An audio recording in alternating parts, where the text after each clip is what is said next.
Hey everyone, welcome to Taking the Pulse, a healthcare and life sciences video podcast. I am Heather Hoops Matthews here in the studio today with Maynard Nexsen healthcare and life sciences attorney Matthew Roberts. Matthew, good to be with you. Good to see you. And we are joined today by Nicole Murphy. She is an executive vice president, head of pharmaceutical operations and technology at Biogen, a leading biotechnology company that pioneers innovative science to deliver new medicines to transform patients' lives and to create value for shareholders and their communities. Nicole, thank you for joining us today. Thank you, Heather. Thank you, Matthew, for having me. We have been watching the exciting news come out of North Carolina concerning Biogen. Now, your company has been in North Carolina for 30 years. We know this. But this summer, you announced a $2 billion manufacturing investment in RTP, we know as the Research Triangle Park. Let's start with your 30th anniversary and just describe for us the business climate and your experience in the region over the past 30 years. Great. Thank you for that question. Certainly something that we are extremely excited about, having just come off the actual celebration event just a couple of weeks ago. If I was to describe the climate overall, I would say it is booming, sort of not the highest, most technical word, but there is just a tremendous amount of growth, investment, which is fostering, I think, an increased level over the last 30 years. For certain, there has been already great partnership with the community, with the government, operators and partners.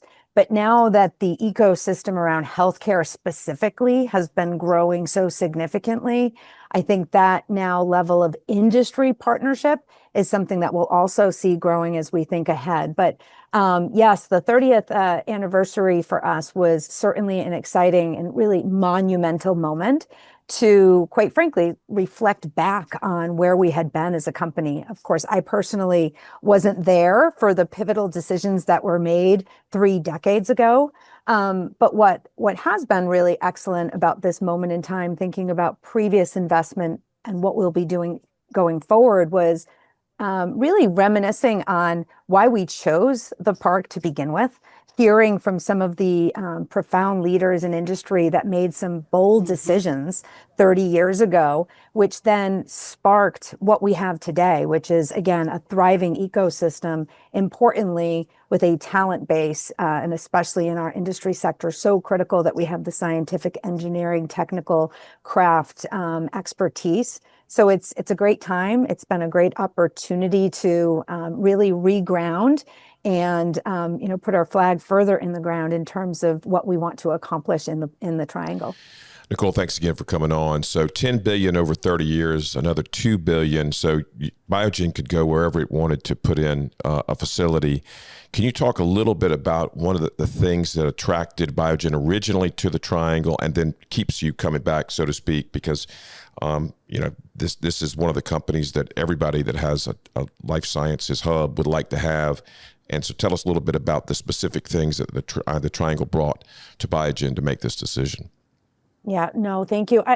I would put them in 2 categories, and interestingly, they're similar to, at least the first one, what drove the original decision, to your point. And you are correct in indicating this investment was, we of course took a step back to determine where should we invest broadly, another location in the US, would we go ex-US? So it was a comprehensive evaluation in terms of where should we continue to invest.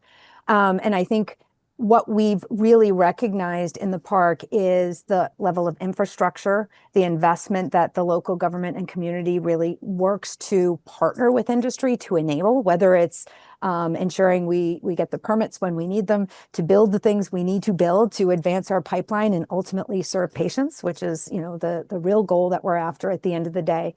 So I think that that ability that, again, we just had hearing the stories of why we chose that originally was the investment that the local authorities were willing to make to ensure that we could really have aggressive timelines and ensure that the infrastructure, utility area, the talent base was not just something that Biogen had to go alone, but that we would be enabled through the local community. And so that has been long standing. So when we relooked at where should we continue to invest? It was that partnership is stronger than ever, for one. The talent pace is, as I mentioned before, profound.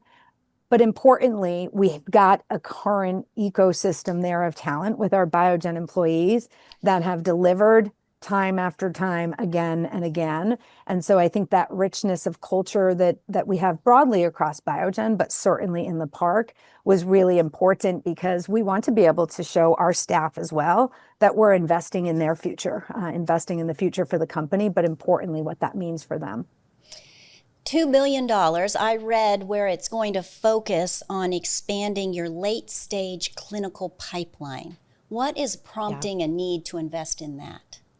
Yeah, what's exciting, sometimes depending upon the size of your company, I think you sort of look at the portfolio and say, how many shots at goal, right? Our big bets are all around innovation, and we can be investing for decades not knowing if it's actually going to work, right? So they're big, bold, innovative bets that we make in science and innovation.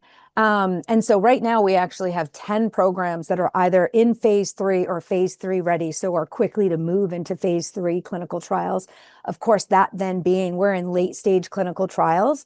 And with lead times in manufacturing with our industry, that means, cycle times can be 2 years, 3 years, 4 years from actually starting to make a product to being able to deliver it in a commercial marketplace. And so for us, knowing that we've got, these 10 programs that are in phase 3, late stage clinical trials, it was important for us to ensure that depending upon outcomes of clinical outcomes, that we've got a supply chain and manufacturing readiness to ensure that every patient will be able to receive the critical therapies that we plan on providing in the marketplace. So that was really the emphasis. Is our pipeline has grown. We've been making some strategic decisions both through business development, acquisitions, as well as progressing our pipeline. And so it's an exciting opportunity now to look at what from a capacity do we need to invest in, just from a sheer amount of manufacturing we need to produce. But equally, our company strategy is really grounded on biology first. What is the target that we're trying to achieve? But modality agnostic in that.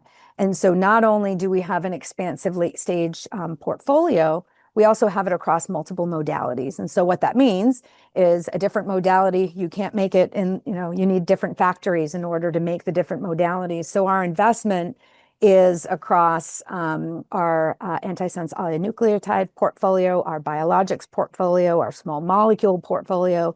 And when you add all of that in, it is interesting. $2 billion is a big number, but it's across, it really will foster capabilities both from a capacity of increased supply, but importantly, in enabling us to ensure that we've got different modality capability based upon how we're progressing our portfolio. Nicole, you mentioned the ecosystem there in the park and being there for 30 years. Biogen is part of that ecosystem now and a major part. Can you talk a little bit about historically what products and what drugs have been made or produced at the North Carolina locations and how that has impacted patients in their lives? No, thank you for that. It's sort of what's at the heart, I think, for certain, all people in our industry. Having just had this 30th celebration, we were able to hear from a couple of individuals, one specifically who's a Biogen employee who has been taking one of the therapies that we make right there in the park. And so that feeling of connectivity of knowing what you do is having real impact, and knowing that right within the employee base that we have there is profound. So since, as you said, breaking ground in 1995, we've really provided that vital role of delivering across an innovative portfolio for actually millions of patients that have received our therapy. And the site, again, given the different modalities, we're able to importantly deliver medicines across multiple disease areas. Of course, we have a strong MS base. That's not our growth trajectory, but we have a strong MS base, and all of those products are produced in our RTP facility. But importantly, as we've expanded in other neurological and neurodegenerative diseases, those are also made in North Carolina. So we have sort of a global demand structure that we're able to target multiple diseases from one facility and really meet the commitments of the patients and families that we serve day in and day out. What a story to have an employee who is Yep. taking, something that I'm he sure or she is producing. I'm sure there are plenty of Produce. employees that have been doing that. It's Probably. just That's it's fair. good to hear from one. Plenty might be the right word there. They have roughly, Matthew, 2,000 employees in Wake and Durham counties. And Nicole, you touched on this a bit about the workforce, but describe, if you would, go a little deeper on the workforce and the ability to hire qualified candidates. Does the research synergy of the universities there help with that? Absolutely. I think probably one of the things I'm most proud of being responsible for the operations in RTP is the exceptional talent base. And it's not just the skills that they have, but the commitment, dedication, and passion that they bring to their jobs every day. And it's one of those things it's hard to describe, but as soon as you enter the factories, enter the workforce, you sort of feel that commitment to patients. So hugely proud of that, hugely, just sort of core and purposeful to the culture that we have. As you state, what has built some of that technical collaboration or capabilities rather is the strong connectivity that we have with local universities, technical institutes. The workforce development programs that are enabled locally have really enabled us to bring in individuals, not just out of university, but from all different industries, and get them trained rather quickly in the requirements and technical needs within our industry. Because of course there's the scientific engineering knowledge, craft knowledge that needs to be pulled through. But importantly, we make, I always say we make drugs that go into, maybe your brother or your sister at the end of the day. And so the quality compliance aspects and the understanding that that staff and training that staff go through is really through the partnership that we have. As part of our 30th, we acknowledged and sort of reaffirmed our commitment to Durham Technical Community College Life Center, that they're expanding with a donation of $250,000. So it is something that we sort of hopefully give back to these local institutions so that they can support the continued development. I guess the other thing I would say about our workforce is I spoke to, we have 7 with another 8th online factory coming online this year. And with that, it offers folks to move within modalities. So they might have, deeper understanding of, say, chemical synthesis in one operation, but then be able to develop and grow and move into a biologics role. And so that ability to, right within our 2 campuses, build their development, I think has really enabled the talent to feel committed, that we're committed to their capabilities and growing technical and otherwise skill sets. Zooming out a little bit to the national level, the administration has talked a lot about the use of most favored nation arrangements regarding price controls for pharmaceutical manufacturers. And before we got into whether or not those orders would be executive orders or legislation, you've seen some pharmaceutical companies work on arrangements with the administration that aren't all completely public at this point, but that the administration seems to have gotten comfortable. How do you think this type of one-off negotiation with pharmaceutical companies on price control will impact the life sciences industry overall? Yeah, I think, as you state, it's certainly been an interesting year, and dynamics that have been changing. I would say as of late, not every day, although there were some additional communications yesterday in terms of, as you said, Yes. a pretty big deal that was announced yesterday. Very big So deal. it's been yeah, exactly. It's been very interesting since January to see. Some weeks it's every day, every morning. Yeah. You don't know what you're waking up to. Sometimes there's been some lulls in that. So only time will tell where things ultimately land. Biogen specifically has been in a unique position, I suppose, comparatively, and of course we're a different size than Right. what was announced yesterday in terms of company profile. But we've 80% of our manufacturing footprint is in the U.S. and has been, and so this has sort of been part of our core, regardless of what's been changing or some of the items that have been up for debate or up for policy making, et cetera. So I would say our broader announcement around manufacturing was really not at all specific to what's going on in the U.S. administration, and what the broader policy landscape. But certainly, you asked broadly, how do I think that will impact the landscape? Although we don't know, it has real implications for innovation and access in the long term. I think we continue to monitor certainly how changes will evolve. Rare disease is an important place for us. And so where things will land, yesterday's announcement was obviously opposite of rare disease in terms of, what was very specific there.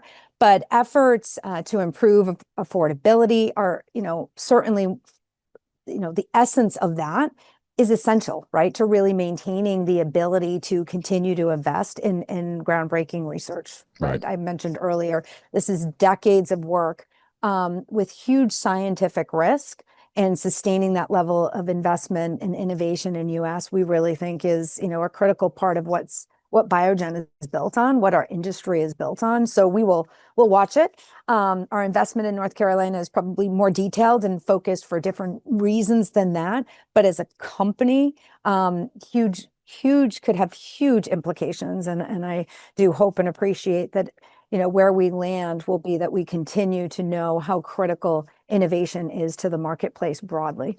Well, the double whammy of research cuts, significant research cuts, and these price control, sort of unilateral price control messaging.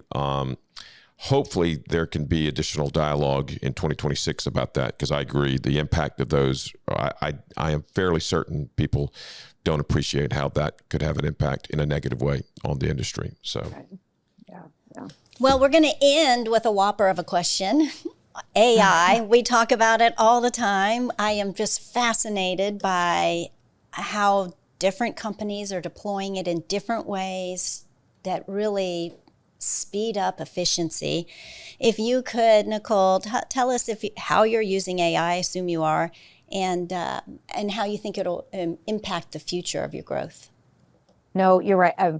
I guess outside of MFN, another, is AI, right? Yes, And I think to your point, I sort of put things in a couple of bookends on this. In one perspective, from having been in technical operations functions for more than 30 years, AI is sort of in some ways the next big thing, right? When I think about factories 30 years ago and the level of automation, predictive modeling, advanced controls, unfortunately, I hate to admit it, I remember the days of strip charts on the walls in the factories, right? too. So, and certainly now we're not sampling for things that previously were critical to determine the next step in the process, because we're using advanced analytics to predict based upon robust historical data sets that can build those models. So I think I have sort of the operational mindset of it's the next big thing, and you kind of need those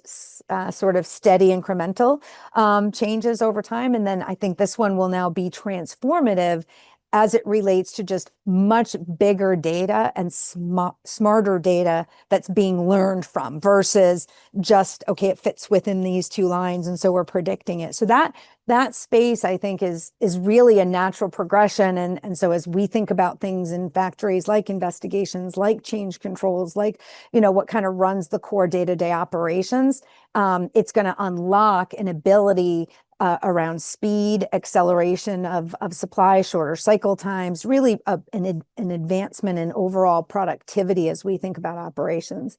I think the bigger piece is the bigger ecosystem within life sciences, and how this will inform clinical trials, patient finding. That is, having the ability to leverage AI. I was just on a field journey with our commercial teams just a couple weeks, and already, seeing how we're using AI to really target and be purposeful in support of the physicians, the questions they have, the activities they have, which is profound. But in any event, the bigger piece of this will be, I believe, faster discovery and research based upon really being, what the human mind and previous analytical models, even computational models, couldn't provide, that we'll be able to target with more precision and be faster to getting drugs from early discovery into the clinic, and then ultimately shortening our clinical times, which at the end of the day, so big picture, where do I think AI will be utilizing this? We'll be able to get to patients faster than we have before. We Wow. talked about the decades it takes. And so to me, that's the journey that we're on. And I'm, to me, I can't imagine that we won't get there. So it's just a matter of time. That's wonderful to hear. Yeah. I mean, really, Yeah. when you think about it, at the end of the day. Yeah, that's one of the positives. Yeah. I know, Matthew, Yeah. the lawyer, one of the positives. Yeah. There's some potential negatives. Well, you are right. There is a balance, Yes. right? There's All some good potential things. unknowns, I'll put it that way. No, well, you are absolutely right from a risk balance equation. I think it's really figuring out how do we navigate within that and make sure hallucinations, for example, Correct. don't cause, Yes. right? I mean, it's a real thing. It is. We know it to be a real thing. Yeah. So so maybe what that speaks to in my mind is probably the speed at which we believe this can really drive the value. Perhaps maybe at large we're more optimistic. I don't mean us and you and I, right? But Yes. just from that perspective, what we do is important, right? And we can't get it wrong ever, quite frankly, because there's Right. too much on the line. So it will be a balance of making sure that this speed of acceleration is balanced with the correctness that we need. Well, I think your passion and your energy are great for my glass half full outlook. Yes. And really for the job that you have, Nicole. Thank Yeah. you. You've got a lot on your plate. We appreciate the 20 minutes that you took here with us today. It's great to hear what's going on in RTP. Very exciting. Very exciting. You've got 10 programs in phase 3. Can't wait to hear what's going to come out of that. We'd love to have you on again if you have the time. Oh, I would be privileged to. Thank you very much for the time, both of you. Wonderful, Matthew and Heather, and appreciate the dialogue. Great questions. Nicole, thank you again. And for those of you who joined us, that was Nicole Murphy, Executive Vice President, Head of Pharmaceutical Operations and Technology at Biogen.